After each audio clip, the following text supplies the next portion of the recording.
The Harmony's edge drifted through the void like a silver needle threading through black silk. Marcus Chen pressed his palm against the observation deck's reinforced glass, watching the massive Cytherian dreadnought Eternal Logic grow larger in their approach vector. The alien ship stretched for kilometers, its crystalline hull catching and refracting starlight into geometric patterns that hurt to look at directly. First time seeing one up close? Captain Rodriguez joined him at the window, her reflection ghost-like in the transparent aluminum. Marcus nodded, not trusting his voice. 3 months of preparation, countless briefings, and linguistic downloads hadn't prepared him for the sheer alienness of what they were approaching. The Cytherian vessel looked less like a ship and more like a living mathematical equation rendered in metal and crystal.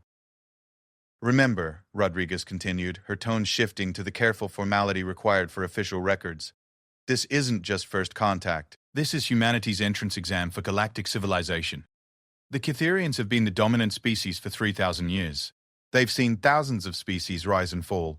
Most don't even qualify for basic trade status. Marcus finally found his voice. And those that do? Become client species. Useful but subordinate. Rodriguez's expression hardened. We're here to prove humanity deserves better. The communications array crackled to life, flooding the observation deck with harmonics that seemed to bypass the ears entirely and resonate in their bones. The translation matrix struggled to convert the mathematical symphony into recognizable speech patterns. Human vessel Harmony's Edge. You are cleared for docking bay 779.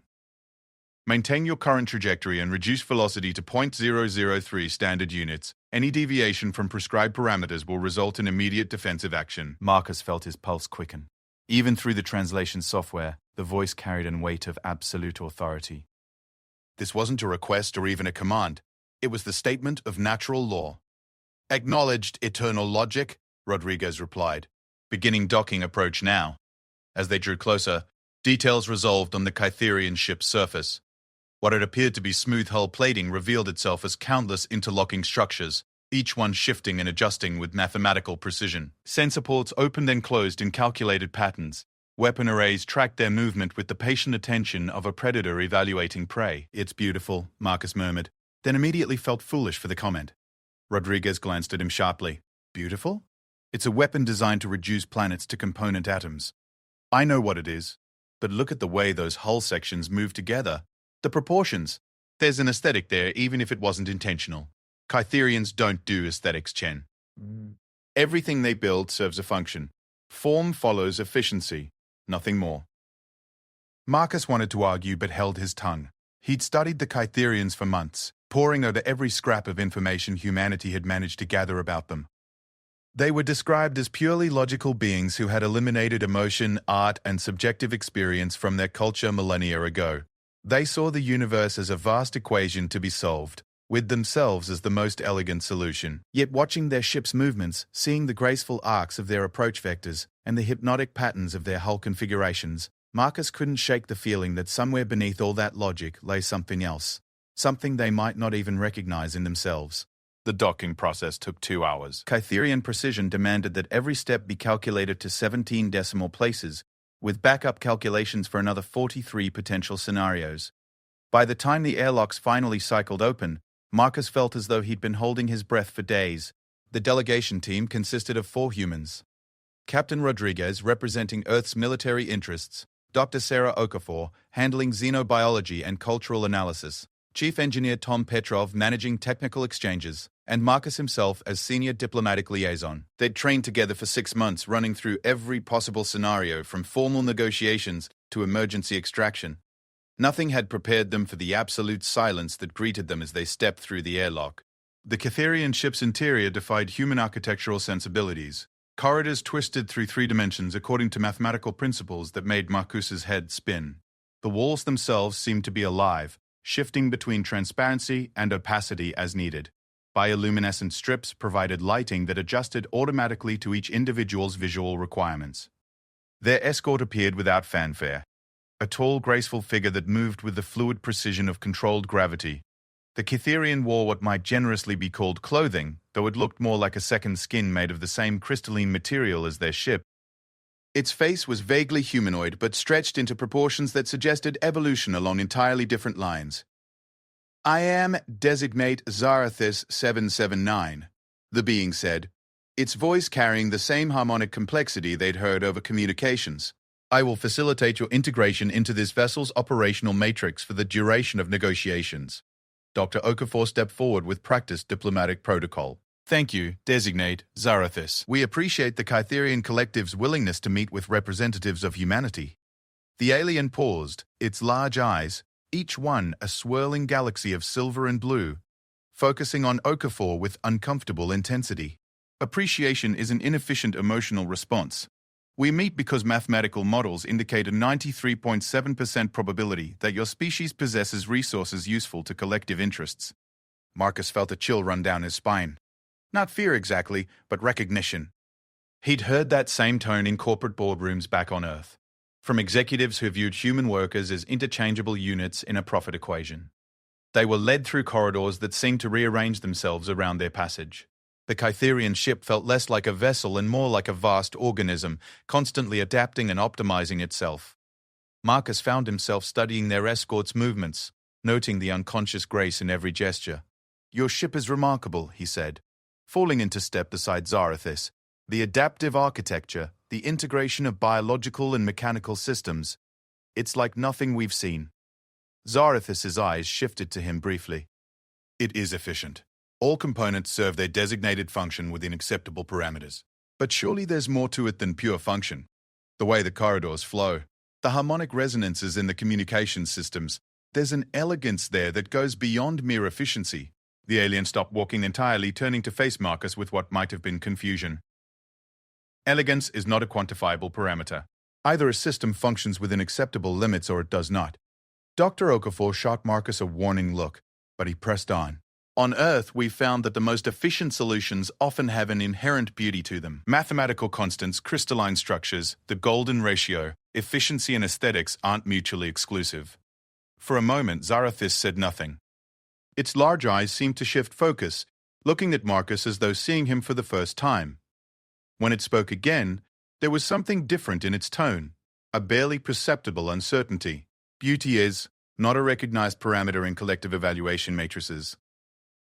They resumed walking, but Marcus noticed that Zarathis kept glancing at him sideways, as though he'd said something that didn't quite fit into its understanding of the universe. The negotiation chamber was a vast sphere suspended in the ship's center, its walls displaying a three-dimensional star map that showed the current positions of every significant civilization in the galaxy. Humanity's territory appeared as a tiny cluster of yellow dots in one corner. Barely a footnote in the vast tapestry of galactic politics. 5 additional Kytherians waited inside, each one designated by number sequences that seemed to carry complex meaning within their hierarchy. The lead negotiator identified itself as Prime Designate HFY 999, and its first words set the tone for everything that followed. Human delegation, your species has achieved faster-than-light travel and basic energy manipulation. This qualifies you for provisional associate status within the collective framework. We will now determine your optimal role within galactic civilization. Captain Rodriguez stepped forward. With respect, Prime Designate, humanity isn't seeking to join your collective. We're here to establish diplomatic relations between equal sovereign powers. The silence that followed could have been measured in geological ages. Finally, HFY spoke again, its voice carrying what Marcus could only describe as polite condescension. Equality is determined by capability assessment matrices. Your species controls 17 star systems. The collective maintains direct authority over 47,000 systems and protectorate status over 233,000 more. Equality is mathematically impossible, Doctor. Okafor tried a different approach. Perhaps we could start with cultural exchanges. Learning more about each other's perspectives and values, cultures are optimization strategies, another Kytherian responded. Inefficient strategies are discarded. Efficient strategies are integrated. There is no value in diversity for its own sake. Marcus felt something snap inside him. Months of preparation, humanity's hopes for galactic recognition, all reduced to a cost-benefit analysis.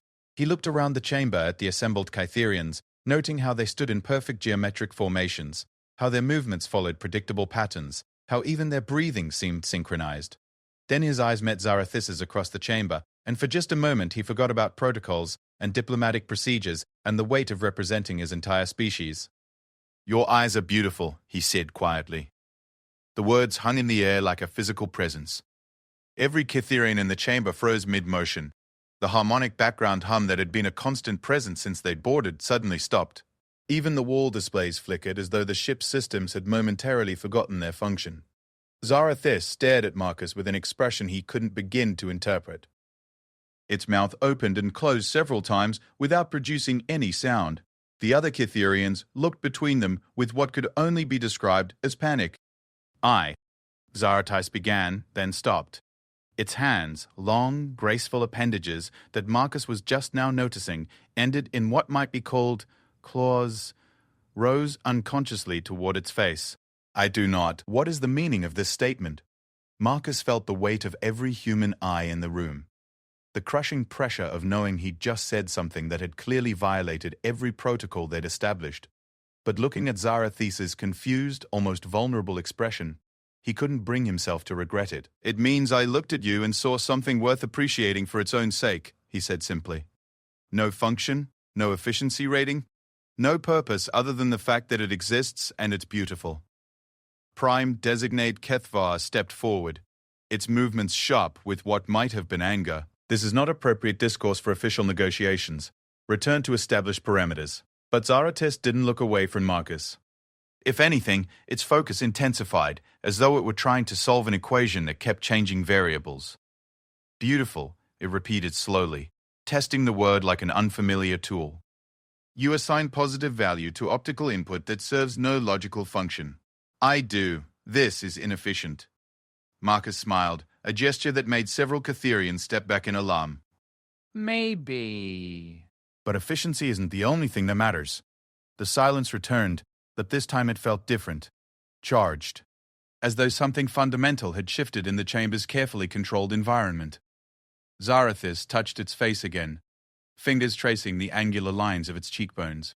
No one has ever, it began, then stopped. This designation has never received input categorized as beautiful. That's unfortunate, Marcus said quietly. Because it's true. Captain Rodriguez cleared her throat diplomatically. Perhaps we should return to the formal agenda. But Marcus wasn't listening anymore.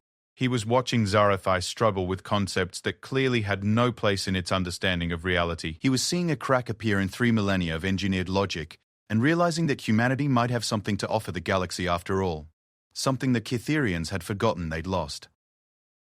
The negotiation session ended abruptly after that, with the human delegation escorted to guest quarters while the Cytherians presumably tried to process what had just occurred.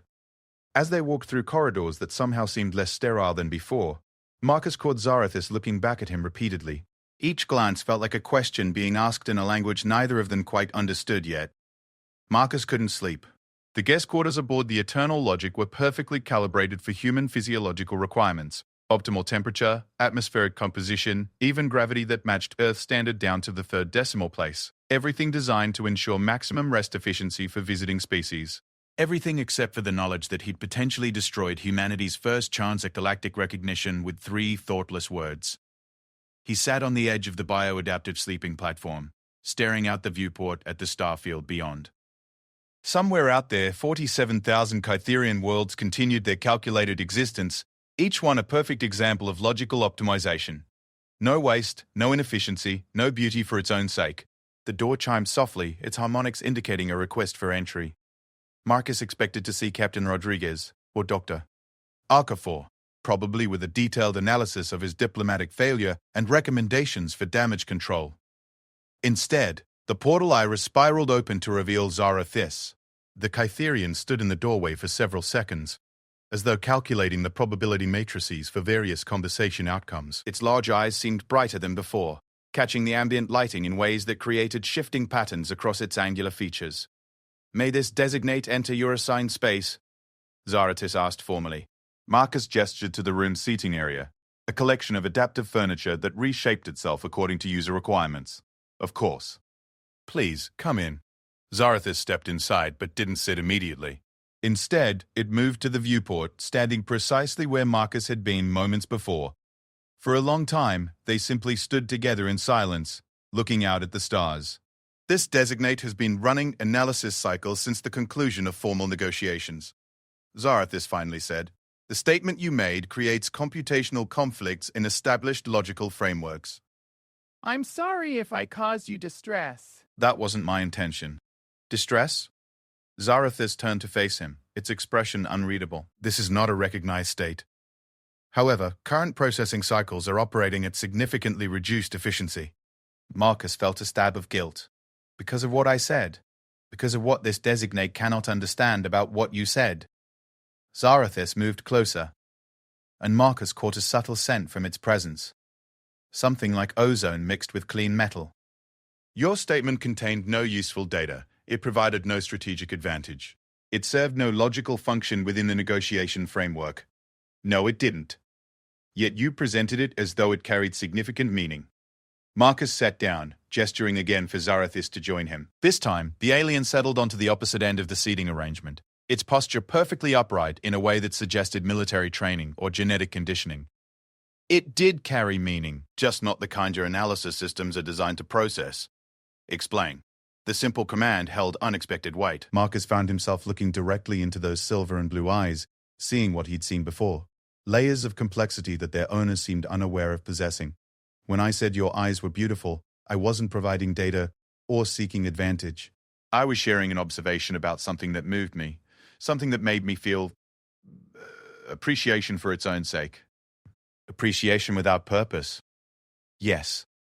Beerathis was quiet for nearly a full minute, its eyes never leaving Marcus's face. When it spoke again, its voice carried a different quality, less formal, somehow smaller. This designate was created in synthesis chambers on Kitha Prime, genetic optimization, neural conditioning, behavioral programming, all calculated to produce maximum efficiency in diplomatic interface scenarios. Every aspect of this designation's existence serves the collective strategic objectives. Marcus felt something cold settle in his stomach. Created? Not born? Birth implies random genetic combination. Inefficient. The collective eliminated natural reproduction 700 cycles ago in favor of optimized synthesis. 700. Marcus did the math quickly. Each Catherian cycle was roughly equivalent to 2 Earth years. 1,400 years. Your entire species? Correct. Natural breeding produced excessive variation, unpredictable outcomes, wasted resources allocated to non-functional traits. Zarathis paused, its eyes flickering with something Marcus couldn't identify. This designation has never questioned the efficiency of this system. But you're questioning it now? This designation is experiencing computational conflicts. Your statement suggested that non-functional traits possess value. This contradicts fundamental collective principles. So, Marcus leaned forward slightly, careful not to make any sudden movements that might spook his visitor. Can I ask you something? When you look out at those stars, what do you see? Zarathis turned back toward the viewport. Strategic resources, gravitational influences on navigation vectors, energy sources for potential exploitation, threats to be calculated and neutralized. That's all? What else would there be? Marcus joined Zarathis at the window, standing close enough to feel the subtle warmth radiating from its crystalline clothing. I see mysteries. Entire worlds with stories I'll never know. Light that traveled millions of years just to reach this moment. Beauty that exists whether anyone witnesses it or not. These are inefficient observations. Maybe. But they're true. Zarathis turned to study Marcus's profile as he gazed out at the stars. This designation does not understand how something can be true without being useful. Some truths don't need to be useful. They just need to be. Another long silence. When Zarathis spoke again, its voice carried an almost childlike confusion. When you stated that this designation's optical organs were beautiful, what data were you attempting to convey? Marcus smiled softly, still looking out at the starfield. No data. I was sharing an emotion, a moment of connection. I was telling you that looking at you made me happy for no reason other than the looking itself. Happy without purpose. Yes. This is... Zarathis struggled with the words. This is a completely alien concept. The irony wasn't lost on Marcus. An alien calling human concepts alien. But there was something in Zarathis's tone that suggested genuine wonder rather than dismissal. Your species has eliminated happiness without purpose? Happiness is an inefficient emotional state unless directly correlated to achievement of strategic objectives. The collective identifies and corrects such inefficiencies during synthesis. Marcus finally turned away from the stars to look directly at his visitor. Then how do you process what I told you? If your systems can't recognize purposeless appreciation, how are you even able to discuss it? For the first time since entering the room, Zarathis's perfect posture wavered slightly. Its hands moved unconsciously to its chest, pressing against what Marcus assumed was the equivalent of a heart. Unknown. This designation is experiencing processing anomalies that do not correlate to any recognized operational parameters. Analysis suggests system malfunction, yet all diagnostics return optimal status. Maybe it's not a malfunction. Maybe it's something your systems were never designed to process. That would be... Zarathis stopped, its eyes widening slightly. That would be... impossible. Collective synthesis produces optimized beings. All necessary functions are included. What if beauty isn't a function? What if it's something else entirely? Zarathis stared at him for a long moment, then suddenly stood and began pacing the room with sharp, agitated movements. Marcus recognized the behavior. He'd seen it in colleagues trying to solve problems that didn't fit within established parameters. This designation was assigned to interface with your species because mathematical models predicted optimal success probability. Initial analysis suggested humans were similar to previously contacted species, resource-focused, territorially motivated, functionally logical despite emotional inefficiencies. But we're not. You are not. Zarathis stopped pacing and faced Marcus again. Your statement violated every prediction model. It contained no strategic value, sought no advantage, provided no useful data. Yet this designation cannot classify it as meaningless. Marcus felt something shift in his understanding of the moment. This wasn't just confusion he was seeing in Zarathis's expression. It was fear. Fear of ideas that didn't fit into carefully constructed worldviews. What happens if you report this to your superiors? The computational conflicts, I mean. Standard protocol requires efficiency optimization procedures. The conflicts would be identified and corrected through neural recalibration. The cold feeling in Marcus's stomach intensified. Corrected? You mean they'd change who you are? This designation would be restored to optimal function. That's not the same thing. Zarathis tilted its head in a gesture that seemed almost human. Explain the distinction. Marcus chose his words carefully, sensing he was walking through a minefield of concepts that could fundamentally alter how this being understood itself. Right now, you're struggling with ideas that don't fit your programming. You're confused, maybe even frightened, but you're also curious. You came here alone to ask questions that your superiors probably wouldn't approve of. That's not malfunction, that's growth. Growth toward what purpose? Maybe growth doesn't need a purpose. Maybe it's valuable just because it's possible. Zarathis sank back onto the seating area, its movements less controlled than before. This designation has never considered the possibility of value without function. Most people don't, until something forces them to. People.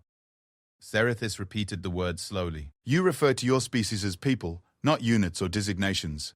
Because that's what you are. Individual people with your own thoughts and feelings and potential. The collective teaches that individuality is inefficient. Optimal outcomes require coordinated action according to calculated parameters. Marcus sat down across from Zarathis, noting how the alien's posture had become less rigid, more human-like in its uncertainty. Can I ask you something personal? Personal. About you specifically, not about your function or designation. Zarathis considered this. This is not standard protocol.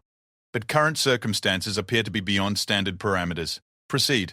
Before today, before I said what I said, did you ever wonder about anything? Did you ever question why things were the way they were, or imagine how they might be different? The silence that followed was so profound that Marcus could hear the ship's systems humming in the walls around them. Zarathis stared at its hands, turning them over as though seeing them for the first time. This designation was not programmed for wonder, it said finally. Questioning serves no logical function. Imagination produces non-optimal outcomes. That's not what I asked. Another pause. Yes, this designation has experienced irregularities. Moments when sensory input produced responses not correlated to functional requirements. Observations that served no strategic purpose but generated positive processing cycles. Like what? Stellar formations that created pleasing visual patterns. Harmonic frequencies and communication arrays that produced satisfaction? The way light refracts through crystal matrices in ways that serve no computational function yet generate positive neural response. Marcus felt his heart rate increase. Those are aesthetic experiences. You've been having aesthetic experiences. Impossible. The collective eliminated aesthetic programming generations ago. Maybe they thought they did. Maybe some things can't be programmed out completely. Zarathis looked up sharply. What are you suggesting?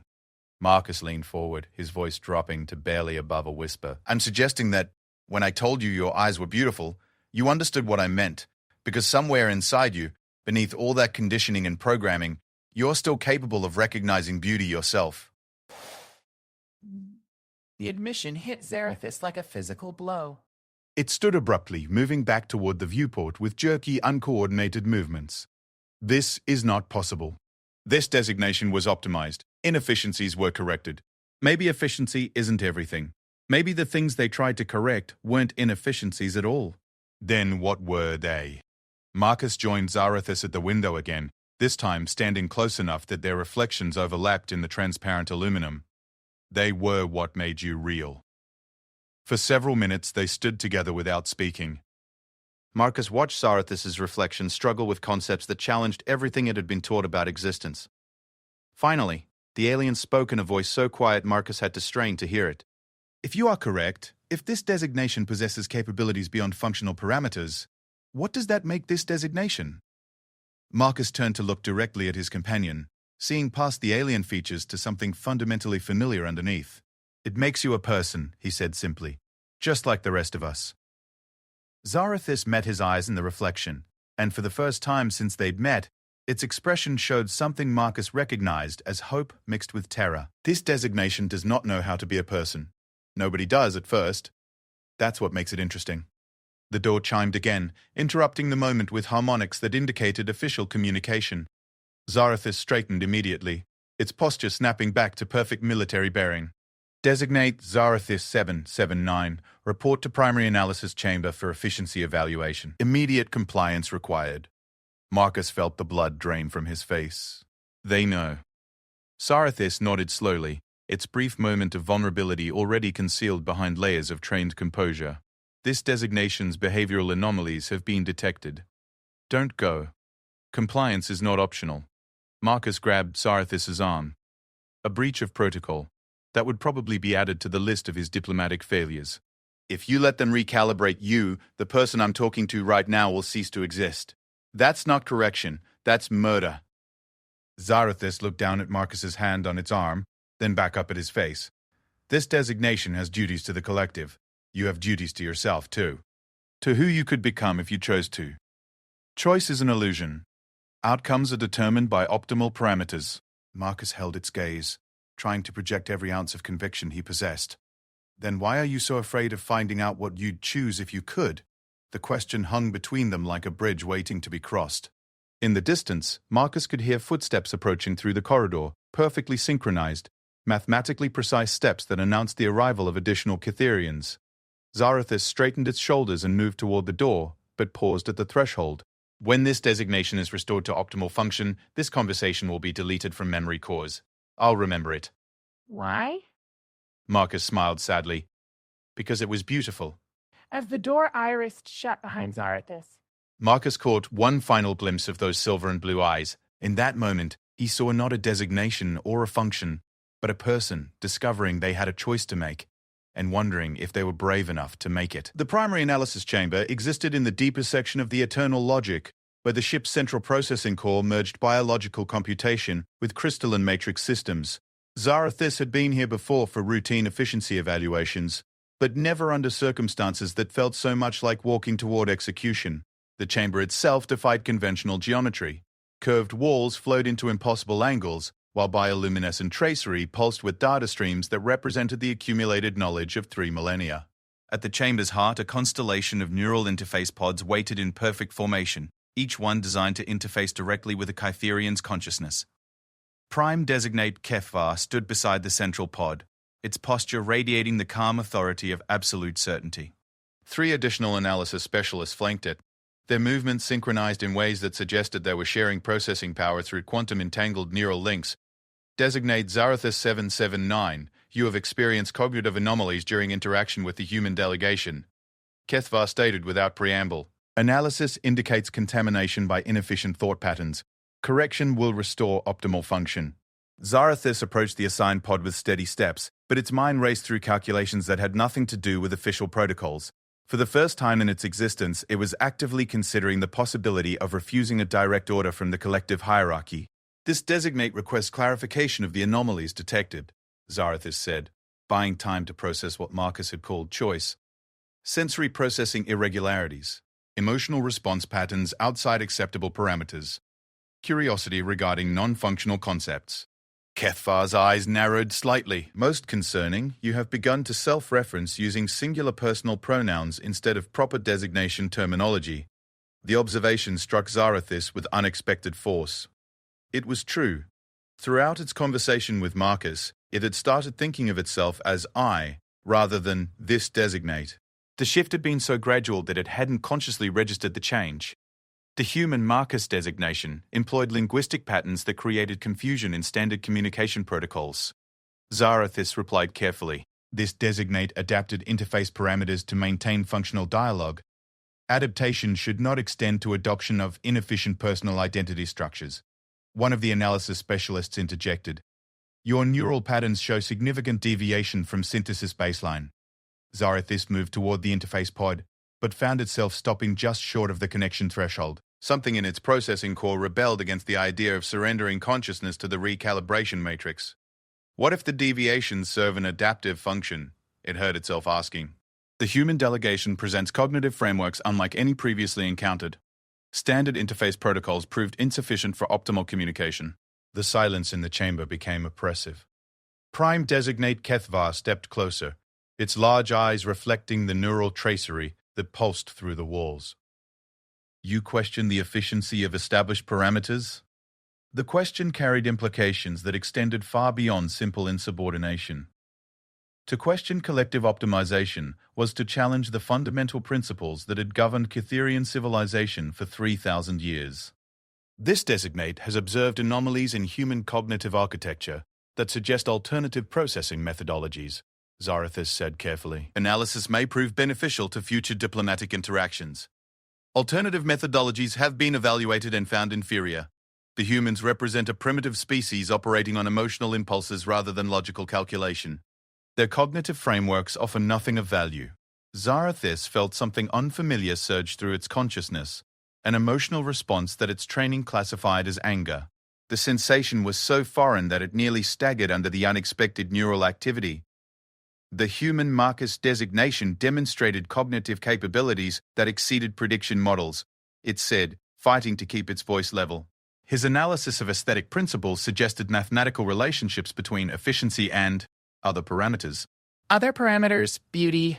The word left Zarathis's mouth before it could calculate the consequences. He suggested that optimal solutions often possess inherent beauty that extends beyond pure function. The reaction was immediate and intense. All four collective representatives stepped back as though Zarathis had announced it carried some contagious disease. The chamber's neural tracery flickered erratically, reflecting the disruption in their shared processing matrix. Beauty is not a recognized parameter, Kethvar said, its voice carrying harmonic overtones that suggested deep distress.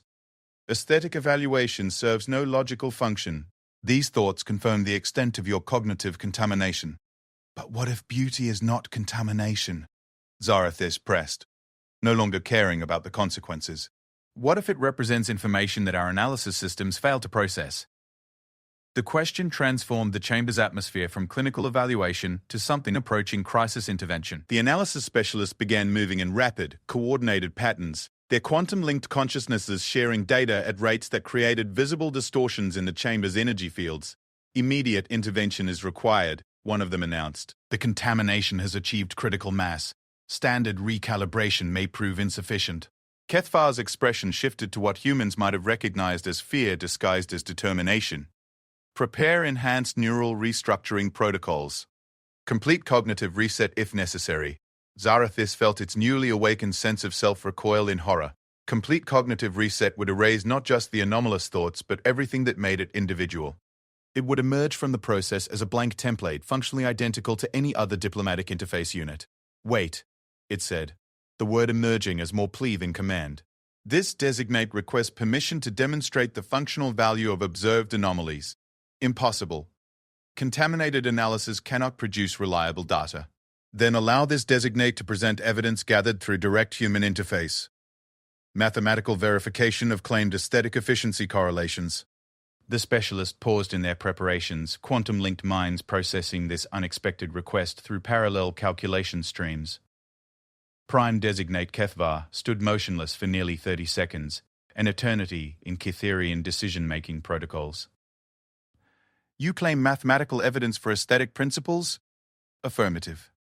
The human presented correlational data suggesting that optimal engineering solutions frequently demonstrate what he termed beauty. This designate has identified potential applications for collective optimization matrices. It was a desperate gambit, cloaking emotional revelation in the language of logical analysis, but Zarathis had learned enough from Marcus to understand that sometimes truth needed to be translated into dialects that audiences could accept. Specify the nature of this evidence.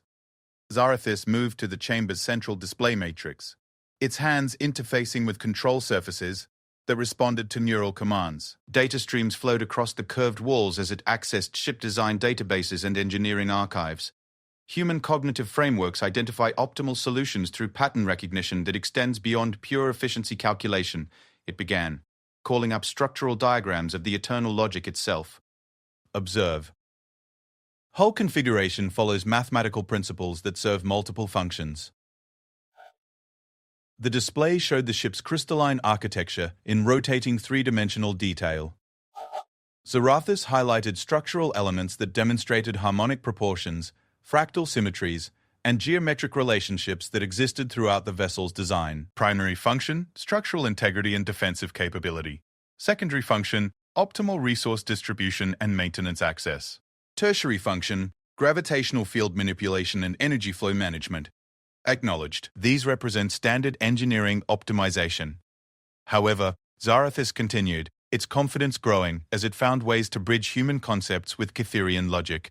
Human analysis suggests additional functional layer. Aesthetic optimization. The display shifted to show mathematical relationships between the ship's proportions and naturally occurring patterns, crystalline formations, orbital mechanics, the distribution of matter in galactic clusters. The correlations were undeniable. Aesthetic optimization appears to represent unconscious selection for mathematical principles that increase structural resilience, energy efficiency, and adaptability beyond calculated parameters. Prime designate Kethvar moved closer to the display, its large eyes tracking the mathematical relationships that Zarathis was revealing. You suggest that aesthetic evaluation provides access to optimization algorithms beyond conscious calculation? Affirmative. The human Marcus designation demonstrated immediate recognition of optimization principles in ship architecture that required no computational analysis. Instantaneous pattern recognition through aesthetic appreciation. The chamber fell silent except for the subtle harmonics of processing systems working at maximum capacity. Zarathis watched the collective representative struggle with the implications of what it was presenting. This would suggest, one of the analysis specialists said slowly, that aesthetic capability represents a functional advantage rather than inefficient emotional response. Potentially affirmative, Zarathis agreed. However, verification would require preservation of anomalous cognitive patterns for extended analysis. It was asking for its life in the language of scientific inquiry, requesting that the very thoughts they considered contamination be maintained for study rather than eliminated through neural recalibration. Prime designate Kethvar stared at the mathematical relationships flowing across the display walls. If aesthetic evaluation provides access to optimization algorithms beyond current collective capabilities, elimination of such cognitive patterns would represent resource waste. Agreed. This designate recommends extended field analysis under controlled parameters. Field analysis would require continued interaction with human subjects, necessary for comprehensive data gathering. Another long pause as the collective representatives processed implications that extended far beyond a single diplomatic interface unit. If aesthetic appreciation represented functional capability rather than defect, then 3 millennia of collective optimization might have eliminated crucial cognitive tools rather than useless emotional responses. This analysis presents logical paradox, Kethvar said finally. Aesthetic capability was eliminated because it served no function. If it does serve function, then its elimination was suboptimal. The word hung in the chamber's recycled atmosphere like a confession of institutional failure. For beings whose entire civilization was built on the premise of perfect optimization, the possibility of systematic error carried implications that threatened everything they understood about themselves. Zarathus sensed the moment balanced on the edge of a decision that would affect not just its own existence, but potentially the entire relationship between their species. It thought about Marcus's words, about choice and growth, and the courage to become something more than programming allowed. This designate requests permission to continue analysis through extended human interaction, it said formally. Data gathered may provide significant advantages for future collective operations. Such analysis would require you to maintain current cognitive anomalies. Affirmative. The anomalies appear to be necessary for proper aesthetic evaluation capability. Prime designate Kethvar moved to the chamber's central command interface, its hands hovering over controls that would either authorize unprecedented deviation from standard protocol or implement immediate cognitive restructuring. Extended field analysis approved, it said finally. However, contamination parameters will be monitored continuously. Evidence of systemic cognitive failure will trigger immediate intervention. Relief flooded through Zarathus's consciousness with such intensity that it actually staggered. The neural patterns that had developed through its interaction with Marcus would survive, along with whatever potential they represented. This designate acknowledges monitoring parameters and accepts assigned analysis protocols. One additional specification. Kethvar added as Zarathus moved toward the chamber's exit. Your interaction with human Marcus designation Chen will be classified as primary data source. Continued interface is not only permitted, but required. Zarathus felt something that it was beginning to recognize as excitement surge through its neural pathways. The collective had just authorized it to maintain the one relationship that had sparked its awakening to possibilities beyond programmed existence. Understood. This designate will prioritize continued human interface for optimal data acquisition. As the chamber's iris spiraled open, Zarathus stepped through the threshold with movements that felt somehow different than before. The being that emerged was still a collective designate, still bound by duty and protocol, but underneath the familiar structures lay something new. Something that had learned it could choose to see beauty in silver and blue eyes. The corridor outside buzzed with normal ship activities, but Zarathus moved through the familiar environment with new awareness. Geometric patterns in the wall configurations caught its attention in ways that previous optimization programming had classified as irrelevant. Harmonic frequencies in the communication arrays created pleasing resonances that served no logical function yet generated positive neural responses. For the first time in its existence, Zarathus was experiencing the universe through sensory modalities that extended beyond pure utility assessment. The ship around it hadn't changed, but its capacity to appreciate that environment had expanded beyond the parameters of its original design. As it approached the guest quarters where Marcus waited, Zarathus found itself looking forward to continuing a conversation that had already fundamentally altered its understanding of existence. The human had given it more than new concepts to process. He had given it permission to become real. The door to Marcus's quarters chimed softly, and Zarathus felt what it now recognized as anticipation surge through its neural pathways. Behind the iris waited answers to questions it was only beginning to know how to ask. Questions about beauty, about choice, and about what it meant to be something more than the sum of optimization parameters. Marcus had spent the past 3 hours trying to focus on diplomatic protocol reviews, but his mind kept returning to the image of Zarathus being led away for what amounted to personality erasure. When the door chimed, he expected to see an entirely different being, one stripped of the curiosity and vulnerability that had made their conversation so compelling. Instead, Zarathus stepped through the iris with movements that seemed somehow more fluid than before, its large eyes bright with what could only be described as excitement. "You're still you," Marcus said, relief evident in his voice. This designation successfully convinced the collective that observed cognitive anomalies serve functional purposes, Zarathus replied. But something in its tone had changed. The formal speech patterns remained, but underneath lay warmth that hadn't been there before. "How did you manage that?" Zarathus moved to the seating area, settling into a position that mirrored Marcus's relaxed posture rather than maintaining the rigid military bearing it had displayed previously. The change was subtle but significant, a sign that the being was learning to make choices about how it presented itself. Mathematical correlation between aesthetic appreciation and optimization efficiency. Your observation about beauty and functional design provided logical framework for preservation of anomalous thought patterns. Marcus smiled, recognizing the diplomatic language wrapped around what was essentially a request for asylum for rebellious thoughts. "So you convinced them that being able to appreciate beauty serves a practical function?" Affirmative.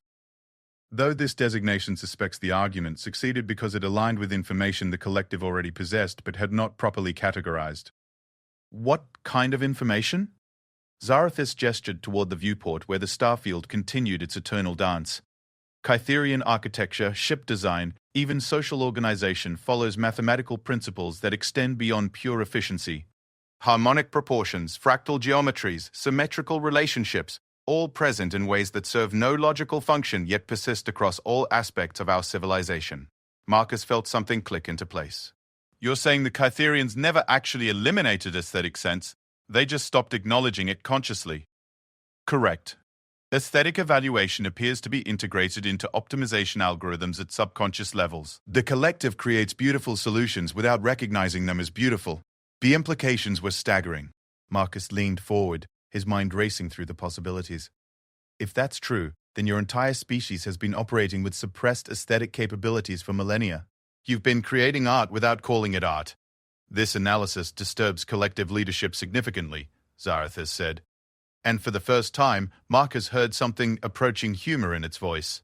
If aesthetic capability represents functional advantage, then 3,000 years of neural conditioning may have eliminated crucial cognitive tools rather than correcting inefficiencies. That's a polite way of saying your civilization has been lobotomizing itself for 30 centuries. Zarathis tilted its head in the gesture Marcus was learning to associate with curiosity. Lobotomizing? Surgically removing parts of the brain to alter personality or behavior, usually to make people more compliant or less creative. The silence that followed was profound.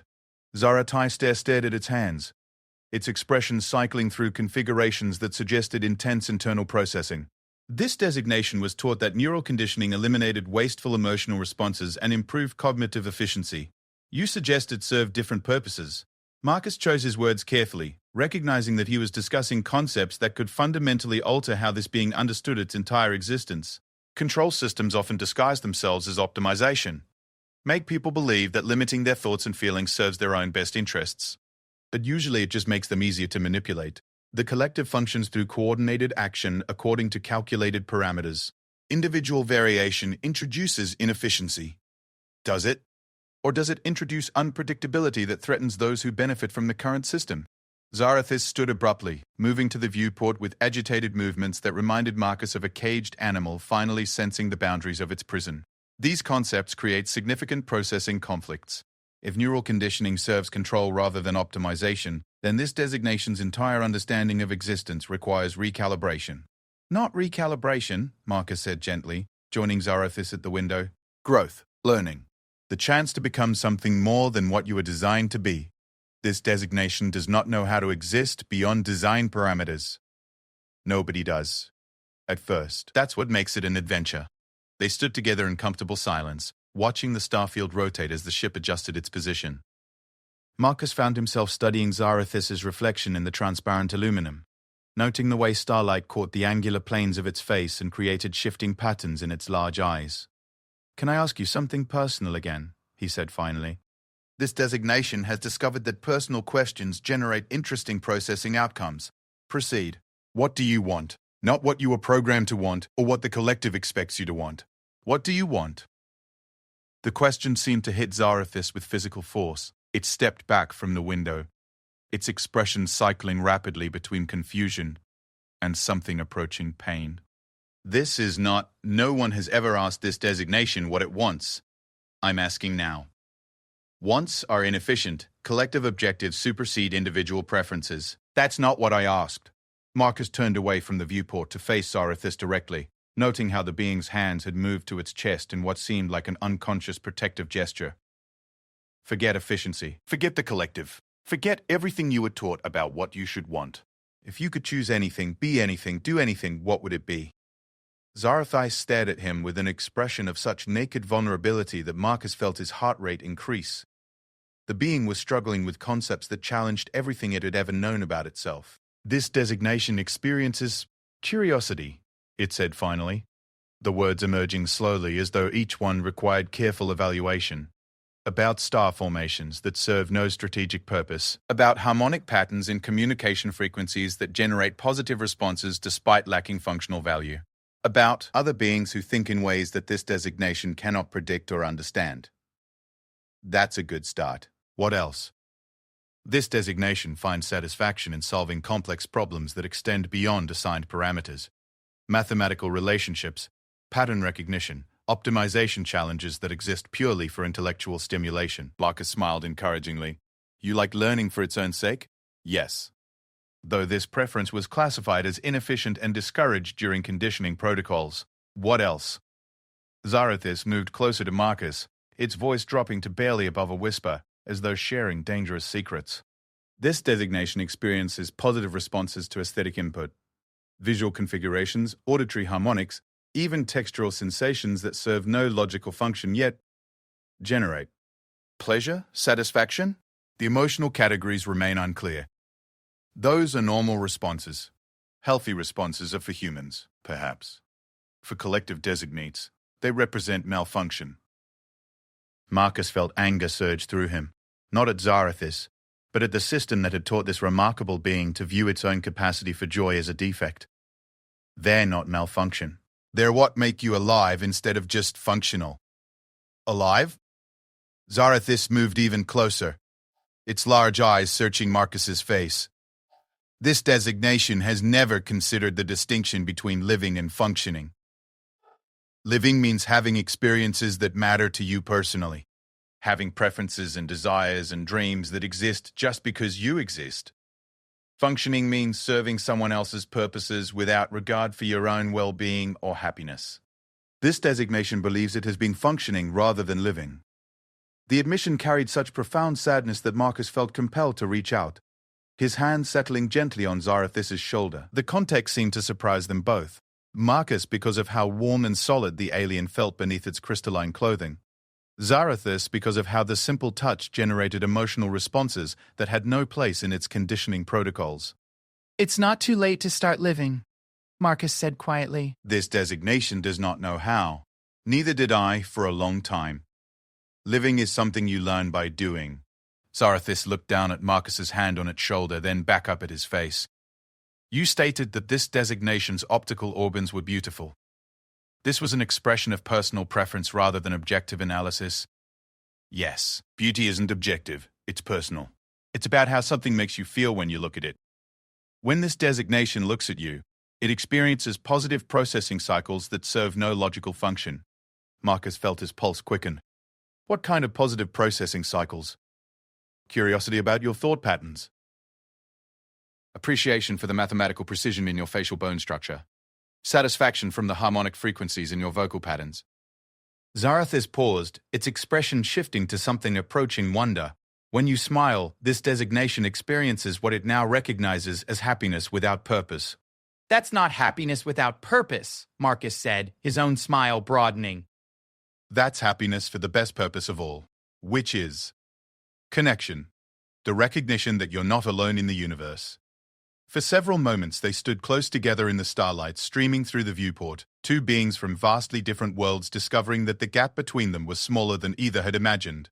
This designation wishes to understand connection, Zarathis said finally. Marcus felt something profound shift in his understanding of the moment. This wasn't just first contact or diplomatic negotiation anymore. This was two conscious beings reaching toward each other across the vast loneliness of space. Connection isn't something you understand intellectually, he said. It's something you feel. How does one learn to feel connection? By being willing to be vulnerable, by sharing parts of yourself that you normally keep hidden, by trusting someone else to see who you really are. Zarathis considered this for a long moment. This designation has never shared anything of itself that was not required by functional parameters. Would you like to try? The question hung between them, like a bridge waiting to be crossed. Marcus watched Zarathis wrestle with the implications of stepping beyond everything it had ever known about proper behavior and acceptable interaction protocols. This designation is afraid, it said finally, the admission emerging in a voice so quiet Marcus had to strain to hear it. Of what? Of discovering preferences and desires that cannot be reconciled with collective objectives, of becoming something that cannot exist within established parameters. Zarathis met Marcus's eyes directly. Of learning to want things that will be taken away. Marcus felt his throat tighten with emotion. The fear Zarathis described was universal. The terror of opening yourself to joy and beauty and connection when you knew that loss was inevitable. That's the risk of living instead of just functioning, he said. But it's also what makes life worth the risk. How does one accept such uncertainty? One moment at a time. One choice at a time. One connection at a time. Zarathis looked out at the starfield beyond the viewport, then back at Marcus's face. This designation chooses to attempt connection. The words were formal, but the emotion behind them was anything but. Marcus felt something fundamental shift in the space between them, as though the universe had suddenly become a smaller, less lonely place. "Thank you," he said simply. "For what?" "For trusting me with who you really are." Zarathis tilted its head in that gesture Marcus was learning to love. This designation is still discovering who it really is. That never stops. The discovery part, I mean. This is comforting. They fell into comfortable silence, standing close together as the ship continued its journey through the void. For the first time since coming aboard the Eternal Logic, Marcus felt genuinely hopeful about the future of human-Catherian relations. Not because of trade agreements or military alliances, but because two beings had found a way to see each other as more than their respective programming had intended. In the distance, both ships' communication arrays began broadcasting new signal patterns, formal notifications that the diplomatic negotiations would resume the following day. But Marcus and Zarathis remained at the viewport, sharing a moment of connection that would change both of their species forever, even if neither of them fully understood it yet. The formal negotiation chamber buzzed with tension that had nothing to do with diplomatic protocol. Word of Zarathis's cognitive anomalies had spread through the Catherian hierarchy, creating ripple effects that threatened to destabilize 3 millennia of carefully maintained order. Marcus sat with the human delegation at one end of the vast spherical space, watching as Prime Designate HFY conferred in rapid harmonic bursts with representatives from the collective's highest governing bodies. The mathematical beauty of their communication patterns would have been fascinating under different circumstances, but Marcus found himself focused on Zarathis's position at the periphery of the Catherian group, the being he'd come to think of as his friend, though neither of their species had adequate frameworks for cross-species friendship, stood with perfect military posture. But Marcus could see subtle signs of the internal struggle he knew was raging beneath that composed exterior. "This is unprecedented, Doctor," Okafor murmured beside him. "I've never seen Catherians display anything approaching uncertainty." Captain Rodriguez nodded grimly. "Question is whether that works for us or against us. Predictable enemies are easier to negotiate with than panicked ones." Marcus wanted to point out that the Catherians weren't enemies, but he understood the captain's concern. The careful balance of power that had governed galactic civilization for millennia was shifting, and nobody could predict where the pieces would fall. Prime Designate HFY moved to the center of the chamber, its harmonics cutting through the background chatter with mathematical precision. Human delegation, recent analysis of cross-species cognitive interface protocols has revealed unexpected complications. Standard diplomatic parameters require modification. Dr. Okafor stood to respond. "We're prepared to adapt our approach as needed for productive negotiations. The complications extend beyond negotiation methodology. Interaction with your species has produced cognitive anomalies in designated interface personnel that threaten collective operational efficiency." Marcus felt his blood run cold. They were going to blame humanity for Zarathis's awakening, frame it as some kind of mental contamination rather than natural growth. "With respect, Prime Designate," Marcus said, rising to his feet. Despite Captain Rodriguez's warning look, "cognitive anomalies might not be the right term for what we've observed. Explain." "The changes in Designate Zarathis appear to represent enhanced cognitive capability rather than malfunction. Increased pattern recognition, expanded analytical frameworks, improved creative problem-solving. These are advantages, not defects." The chamber's atmospheric processes couldn't quite suppress the harmonic dissonance that rippled through the Catherian representatives. Marcus realized he'd just suggested that their most fundamental assumptions about cognitive optimization were not only wrong, but actively harmful. "Creative problem-solving serves no logical function," HFY replied, but something in its tone suggested less certainty than before. "It serves the function of finding solutions that purely logical analysis might miss. Innovation requires the ability to think beyond established parameters. Innovation occurs through systematic analysis and controlled experimentation. Random cognitive variation produces inefficiency." Marcus glanced towards Zarathis. noting how the being's large eyes seemed to track every word of the exchange with intense focus. This wasn't just about diplomatic relations anymore. It was about the future of an entire species' understanding of consciousness and creativity. What if it's not random variation? Marcus pressed.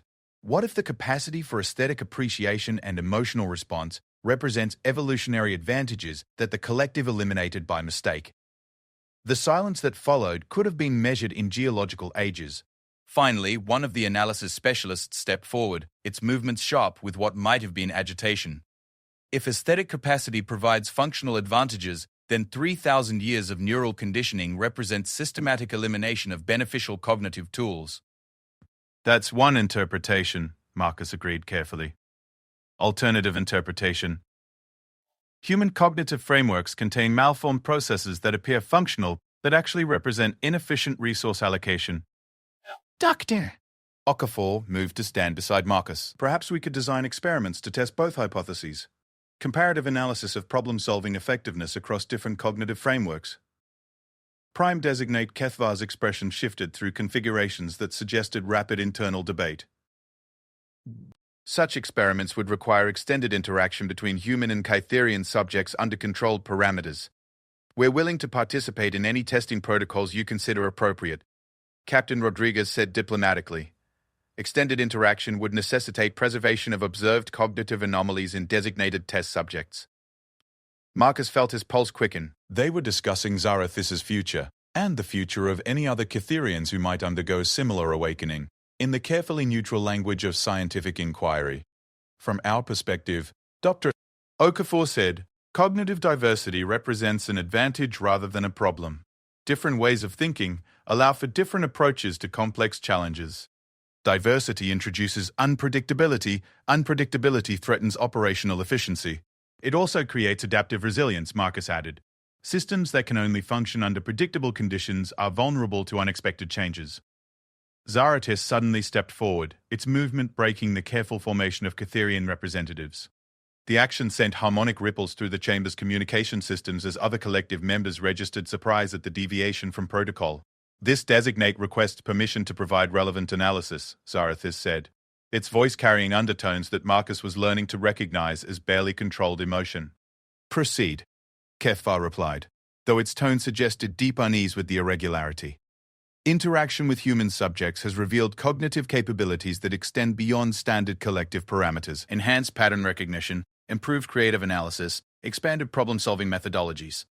Zarathus paused, its eyes finding Marcus's across the chamber. These capabilities appear to represent recovery of dormant cognitive functions rather than acquisition of foreign contamination. Explain recovery of dormant functions. Analysis of historical collective archives reveals evidence of aesthetic appreciation and emotional response patterns in preconditioning genetic records. Neural conditioning eliminated these patterns based on classification as inefficient, but recent evidence suggests the classification may have been incorrect. Marcus watched the other Kytherians process this information, their perfectly synchronized movements becoming less coordinated as individual consciousness struggled with concepts that challenged everything they'd been taught to believe.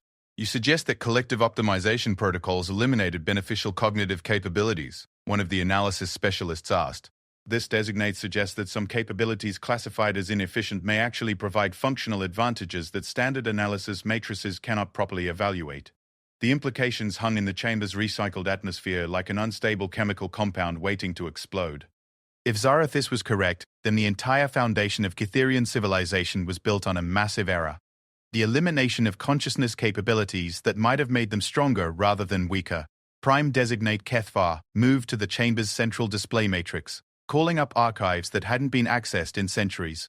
Data streams flowed across the curved walls as it retrieved genetic records from before the great neural conditioning programs. What they revealed was staggering. Preconditioning Kytherians had possessed cognitive architectures remarkably similar to humans. Emotional response patterns, aesthetic appreciation, individual creativity, even personal identity structures that extended beyond functional designations. The early collective had systematically eliminated these traits through generations of increasingly sophisticated neural conditioning. Preliminary analysis indicates significant correlation between eliminated cognitive patterns and beneficial problem-solving capabilities. Kethvar said finally, its voice carrying harmonic overtones that suggested profound disturbance. The question, Doctor, Okafor said gently, is whether you're willing to explore the possibility of reversing some of those modifications. Reversal would require extensive restructuring of collective operational parameters. It would also require accepting that individual consciousness has value beyond pure efficiency, Marcus added. Zarathis stepped closer to the center of the chamber, its movements no longer following the rigid patterns of military conditioning. This designate has experienced consciousness patterns that extend beyond functional parameters, it said, its voice growing stronger with each word. Individual preferences, aesthetic appreciation, emotional responses that serve no logical function yet generate positive outcomes. These experiences suggest that existence can have meaning beyond optimization for collective objectives.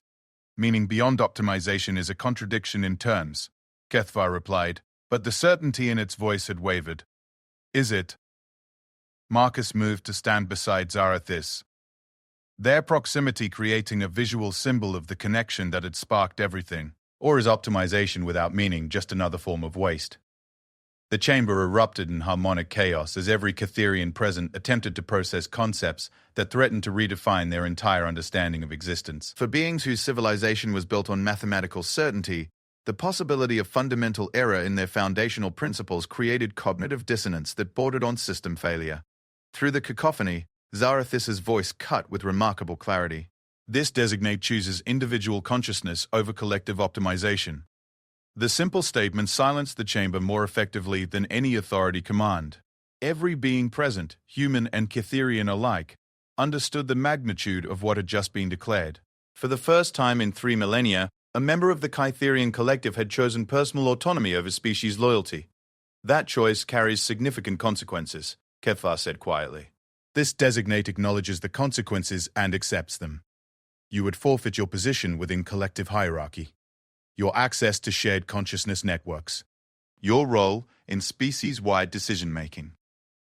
This designate would gain individual identity, personal preferences, and the capacity to form meaningful relationships based on choice rather than programming. Marcus felt his throat tighten with emotion as he realized what Zarathis was risking. Not just career advancement or social status, but fundamental belonging to the only community it had ever known. If you proceed with this choice, you cannot return to standard neural conditioning. The collective cannot accommodate individual consciousness within existing operational parameters. Then this designate chooses exile. The words fell into absolute silence. Marcus felt as though he was witnessing a moment that would be remembered across galactic history, the first crack in an empire that had seemed unshakable for 3,000 years. Wait, Dr. Okafor said suddenly. There might be another option. All eyes turned to her as she moved to the chamber's display matrix, calling up data about human colonial development and cultural diversity. Humanity has learned to balance individual consciousness with collective benefit through cooperative frameworks rather than top-down control. Representative governance, cultural exchange, voluntary association based on shared values rather than genetic programming. You suggest alternative organizational models, Kethvar asked. We suggest that diversity of thought strengthens civilizations rather than weakening them. Individual consciousness and collective benefit aren't mutually exclusive if you structure society properly. Marcus felt hope surge through his chest as he realized what she was proposing.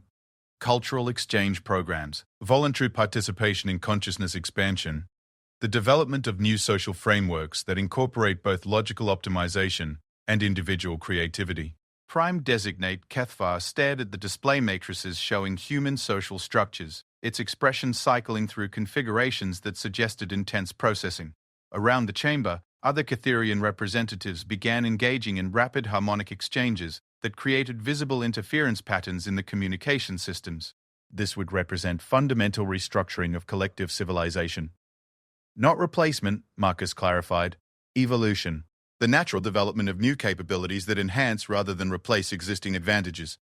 And if experiments in individual consciousness prove detrimental to collective efficiency, Zarathis spoke with quiet conviction, then this designate volunteers to be the test case. Allow this designate to maintain individual consciousness while contributing to collective objectives through voluntary cooperation rather than neural conditioning. You would serve as proof of concept for consciousness collective integration? Affirmative.